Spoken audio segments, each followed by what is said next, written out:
The world we live in today is said to be borderless, where distance is no longer a problem and international trading is not an uncommon matter. The process from which borders disappear is called globalization.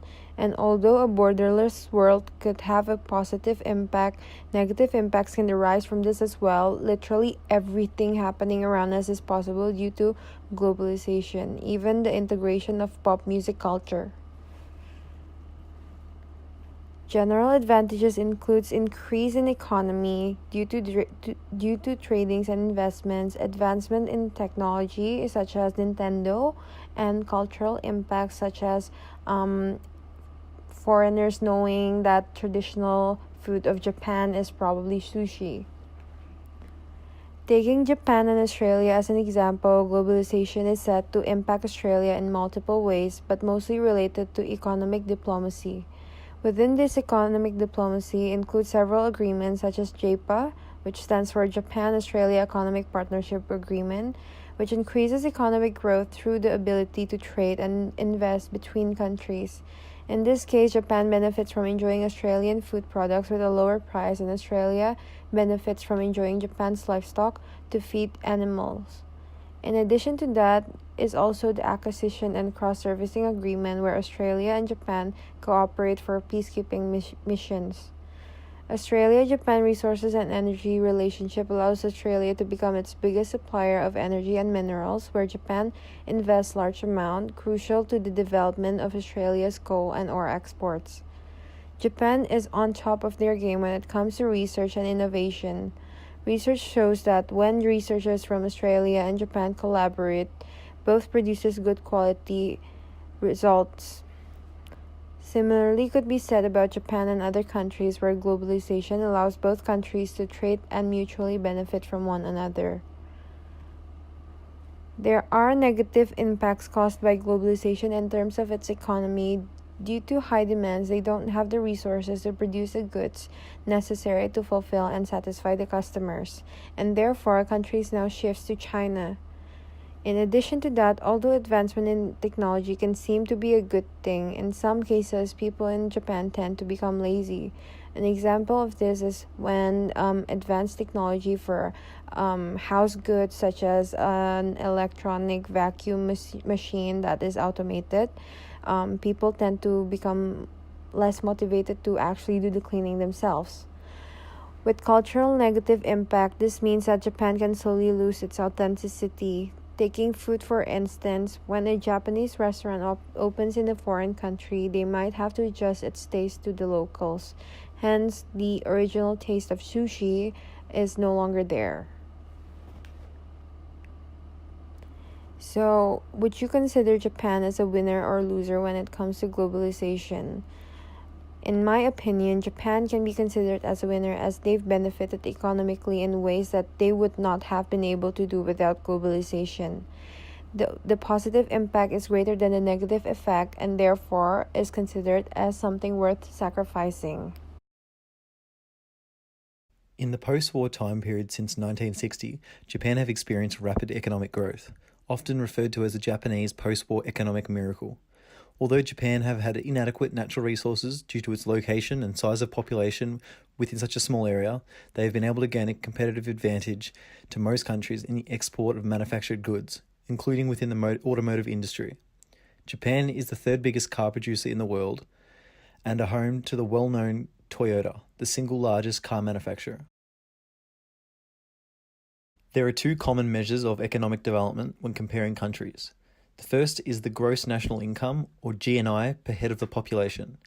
GNI is regarded as a yardstick for the economic activity of a country. It measures the total income received by residents of a nation. As can be seen in the map below, Japan, along with other nations such as Australia, Sweden, and Switzerland, and the United States, are among the richest, with more developing regions like China and India much poorer. Japan's GNI per capita as of 2016 was sitting at $38,000, whereas India only $1,680. While the GNI per person can provide a quick snapshot into the economic situation and progress of Japan, it can also be quite misleading. This is because GNI per person does not consider the differences of the cost of living across different regions.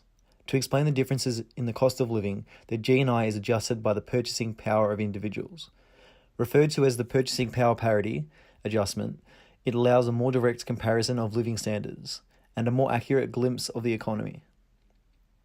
More simply, it is a mechanism for accounting the different relative costs of goods when undertaking comparative analysis of expenditures and incomes in different countries. The PPP for different countries is then adjusted up or down, depending on whether the cost of living is lower or higher in that region. In Japan, as of 2016, the GNI per capita was approximately 38,000, as previously mentioned. However, after the PPP adjustments, the GNI is increased to $42,870. This would suggest to any firm looking to expand into Japan that the cost of living is lower than the average and people are left with more disposable income to spend. However, even after this appealing PPP adjustment, there are limitations that must be addressed. Both the GNI and PPP only provide a static picture of the economic activity, and not the economic growth or development, both of which are extremely important to a firm looking to expand into Japan. As of 2019, Japan are only experiencing a growth or GDP rate of 1.7% annually. So while Japan currently have a strong GNI and PPP, in comparison to a country like China, where their GDP rate is 6.9%, Japan's economic development is not as appealing. The more developing regions like China and India are growing far more rapidly and on track to become the largest economies in the world. The Human Development Index is an amalgamation of statistics made with the intention of measuring the human development level of any given country, and as a result, also allowing for cross-country comparisons.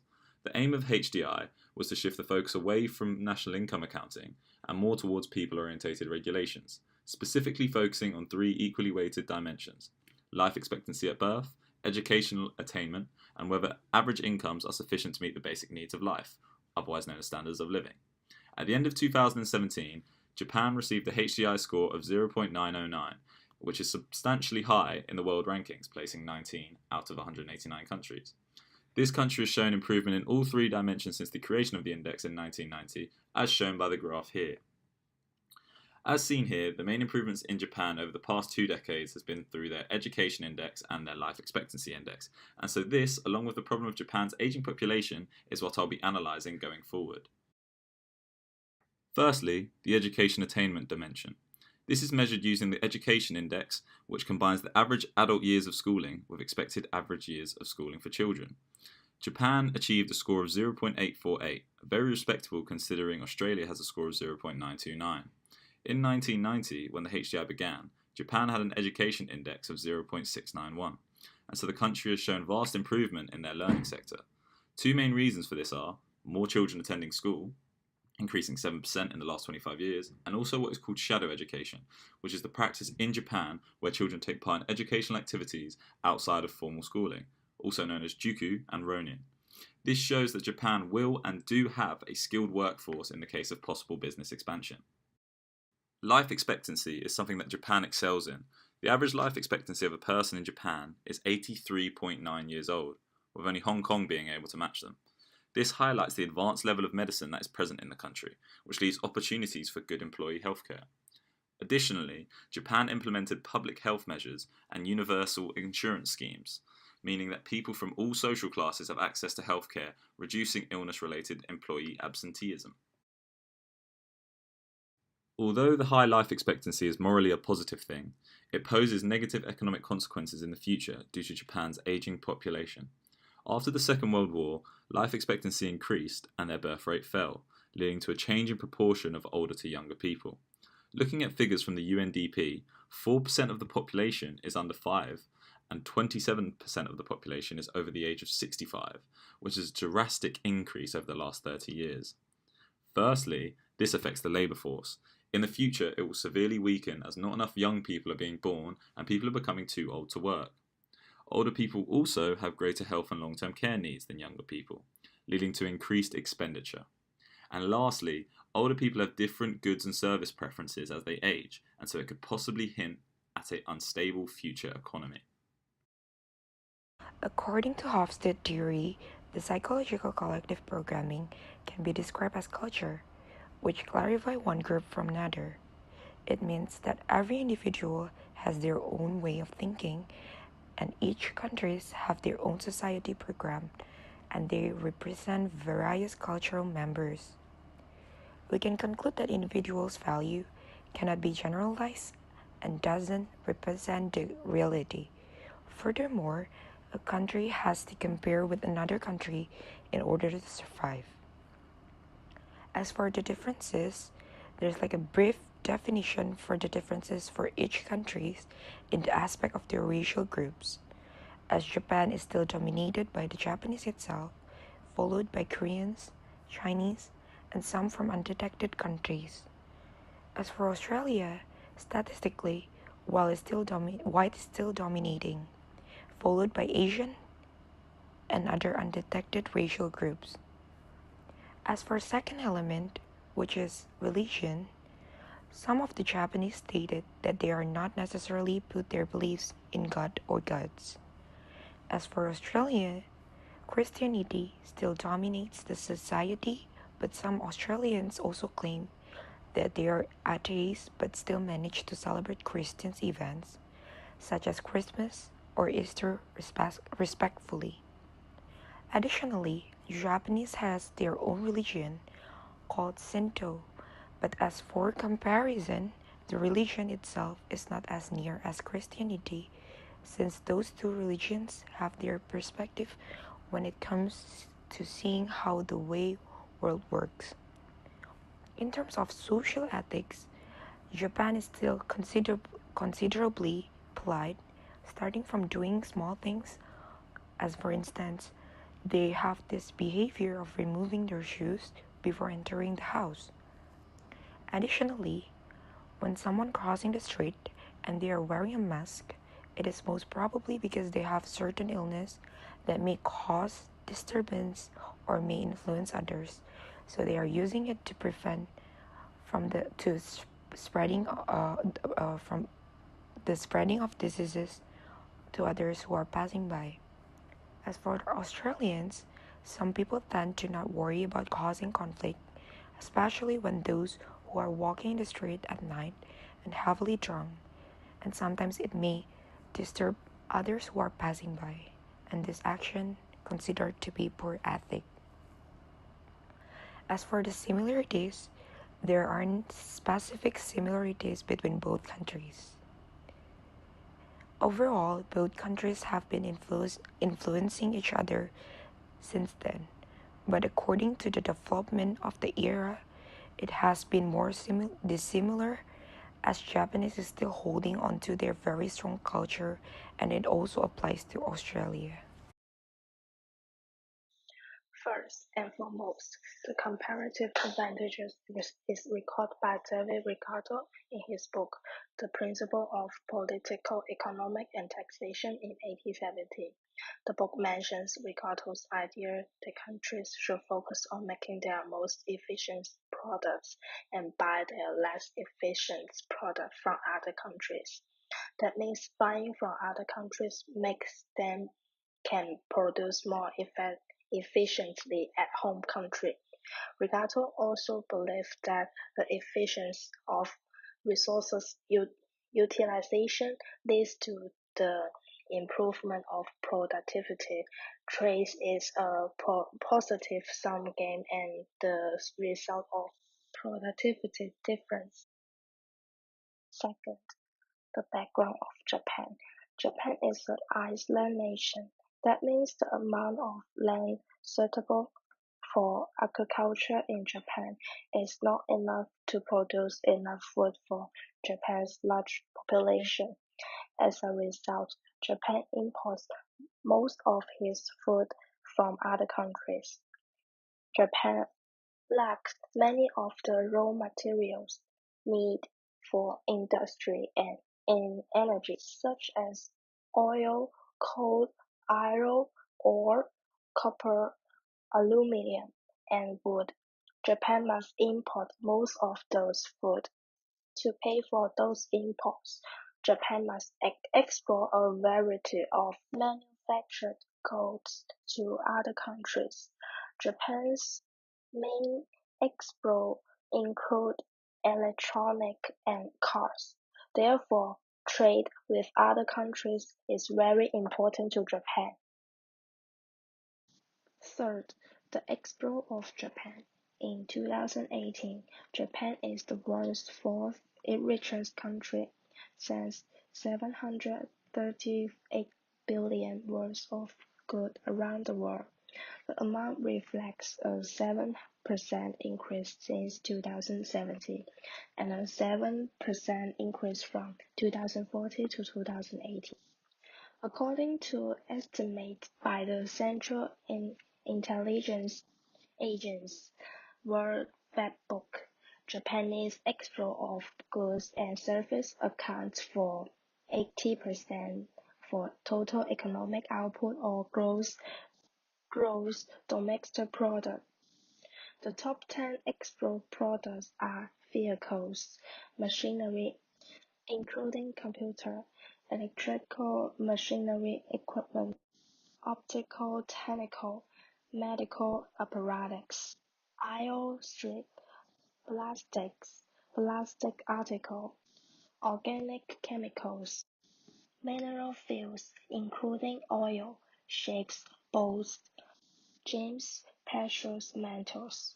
The vehicles are the largest export product of Japan. It has $254 billion, which is 21% of total exports.